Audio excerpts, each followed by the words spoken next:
Kialakult parkolási helyzet szerintem katasztrofális a városban. Hát szerintem lehet parkolni, csak vannak akik tehát nem úgy foglalják el a helyet, ahogy kell. A járványhelyzetre való tekintettel a kormány ismét bevezette az ingyenes parkolást országszerte.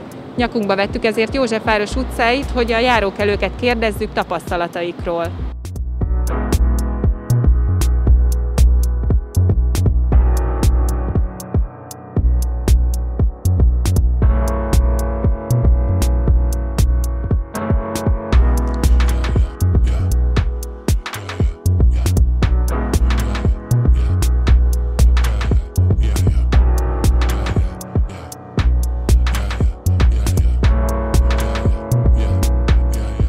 Mi a véleménye arról, hogy ingyenesítették a parkolást országszerte? Hát nekem ez nagyon felháborító, mert szerintem ez csak arra megy ki, hogy az önkormányzatok zsebéből vegyék ki a pénzt.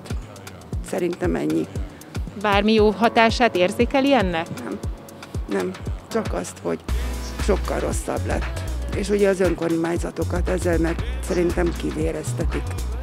Kell vagy 10 kört csinálni, mivel talál egy helyet. Autóval szokott közlekedni? Igen. Hát valamikor ki kell menni egész a Korvinék bemenni arra Vas utca, és sehol nem lehet megállni. Mit gondol, miért van ez?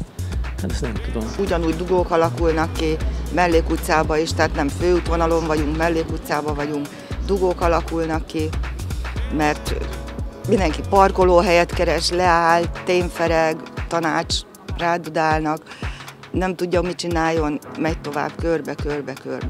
Hát erre az időre tényleg nagyon szükséges, mert hogy ne a tömegközlekedési eszközökkel járjanak az emberek, hanem személygépkocsival, vagy bármivel, de hogyha azzal járnak, akkor nehéz megállni.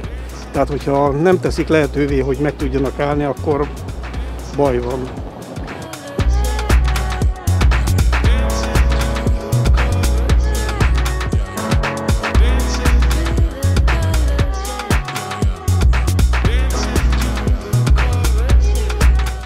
Tehát nincs elég szabad hely azoknak szerintem, akik itt laknak.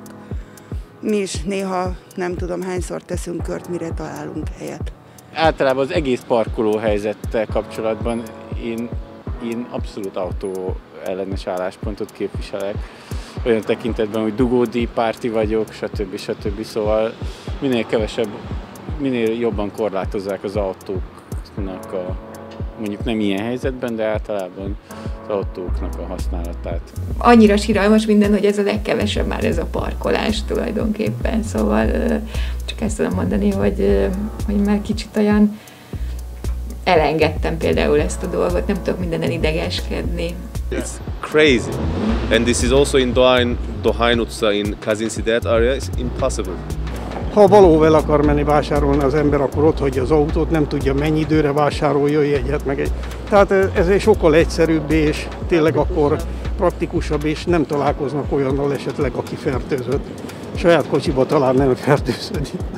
Szerintem semmi köze nincs a parkolás ingyenes tételének a betegség terjedéséhez, de szerintem ezt mindenki tudta akkor is, mikor meghozták. Szóval, hogy ettől kevesebb beteg nem hiszem, hogy lesz. Akkor inkább mondjuk legyen ingyenes a tömegközlekedés a csúcsidőben, legyen több járat, és én ezt gondolnám, hogy a parkolásnak semmi köze ahhoz, hogy most hányan vagyunk betegek, mert az, hogy most egy ember bejön egy autóval, amiben amúgy 5-en ülhetnének, az nem hiszem, hogy mert persze ő védve van, de akkor is ki kell szállnia, tehát elkerülni nem tudja.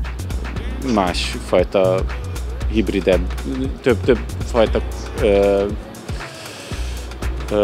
közlekedési mód kombinálását részesíteném előnyben, ne 500 méteres autóval akarjon menni az ember. Sokkal több autó van, jó késő este mondjuk azért nincsenek, de azért, amikor hazaér a férjem például munkából vagy vásárlásból, akkor néha nem tudunk megállni időbe. Tehát keringeni kell, mire helyet találunk. Most is például majd megfulladtam, mondom, milyen jó, hogy van a maszk, mert érezni a benzinszagot. Sehol parkolóhely, egyszerűen megoldhatatlan. Korábban is így volt ez? Korábban nem. Miután bevezették az ingyenes parkolást, azóta katasztrofális a helyzet. És mi történhet szerinted, hogy most mindenki autóval utazik? Ez így van. Mindenki. Aki teheti, az kocsival jár.